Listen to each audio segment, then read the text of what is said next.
Rome thought it was invincible. Then a 26-year-old general marched 37 war elephants over the Alps and nearly erased the greatest republic on Earth. Imagine standing inside Rome's greatest army, nearly 80,000 men. By sunset, half would be dead. Across the battlefield stood one man. No emperor, no king, only a general with a brilliant mind. The Romans charged, certain victory was theirs. They had no idea. They were marching into history's deadliest trap. Then, the battlefield transformed into a prison. The walls weren't stone, they were soldiers, and they were closing. Men screamed. Shields shattered. Thousands couldn't even raise their swords. The strongest army on Earth was suffocating itself. This wasn't just a victory, it was a masterpiece. But the greatest part of the story had happened years before. His father was Hamilcar Barca. Rome feared him. History respected him. And his son would surpass them both. Legend says Hamilcar led the boy to a sacred altar and demanded one promise: never be a friend to Rome. While princes hunted for sport, Hannibal hunted knowledge, strategy, geography, supply lines. He studied war like an artist studies a masterpiece. At 26, he inherited an army and chose madness. Most men would sail. Hannibal looked towards the frozen Alps. Every advisor told him not to go. Every map warned him to turn back. Hannibal marched anyway. Ahead lay hostile tribes, raging rivers, endless wilderness, and frozen mountains. For months, the army refused to stop. Every river crossed made retreat impossible. Every mile forward became a promise. Then came the Rhone River. And somehow, Hannibal floated war elephants across it. Even his enemies could hardly believe what they were seeing. Then the Alps appeared, towering into the clouds. Some soldiers prayed, others cried. Many believed they would never come back. Rome believed the mountains would finish Hannibal. Instead, they forged him into a legend. No roads, no bridges, no maps. Only ice, cliffs, and a decision that should have killed them all. The higher they climbed, the colder the world became. Soon, even breathing became a battle.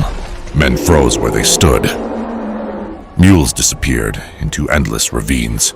The mountains weren't just blocking Hannibal, they were hunting him. Then, the sky collapsed. An avalanche thundered down the mountain, burying soldiers, animals, and supplies beneath walls of snow. And somehow, the worst was still ahead. Most commanders would have turned back. Hannibal climbed higher. He starved beside his men, bled beside his men, and because of that, they refused to abandon him. After weeks inside a frozen nightmare, the clouds finally opened. For the first time, Italy appeared beneath them. Thousands of soldiers fell to their knees. Then farmers in northern Italy reported something impossible. Strange soldiers, foreign banners, and enormous beasts walking out of the mountains. At first, the Senate laughed. Then another messenger arrived. Then another. Soon, laughter became silence. Hannibal understood something timeless. The fastest way to defeat an army is to destroy its confidence first. And he was just getting started. At the Trebia River, Rome believed Hannibal was retreating. In reality, he was leading them exactly where he wanted them. They chased victory straight into an ambush. Cold, hungry, exhausted, Roman soldiers stumbled into the trap. Many died before they even understood the battle had begun.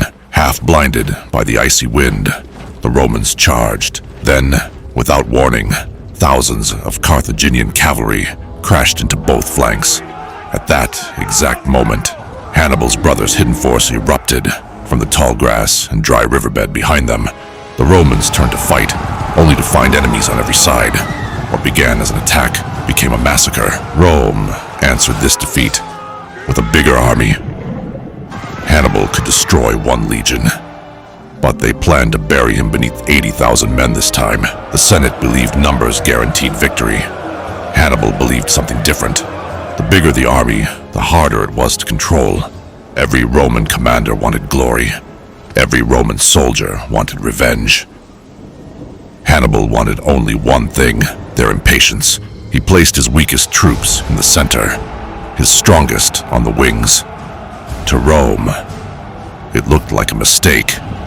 It wasn't. It was bait. Then Hannibal gave the order, the moment he had planned for years. And in the next few minutes, history would never be the same. The African veterans pivoted inward, perfectly disciplined, perfectly timed. The trap had begun to close. Then came the cavalry, victorious from the flanks. They thundered into the Roman rear. The circle was complete. The greatest army on earth was surrounded. Not by walls, not by mountains. By Hannibal's imagination. The Romans pushed, but there was nowhere to go. Every direction led to another spear, another shield, another death. Above the slaughter, Hannibal remained silent. He had defeated Rome before the battle ever began, and the Republic knew it. Hannibal won on the battlefield again and again. He shattered armies Rome believed were unbeatable. But every victory cost men he could never replace. Rome could, while Carthage argued politics and sent too little. Rome spent its whole treasury, armed old men and boys, and raised army after army after army. Hannibal defeated Rome's soldiers. He simply couldn't defeat Rome's endless ability to replace them. Any other civilization would have surrendered. Rome was just too big, and that is why Hannibal became a legend. Because with one army, far from home, he came closer than anyone ever should have to breaking the greatest republic on Earth.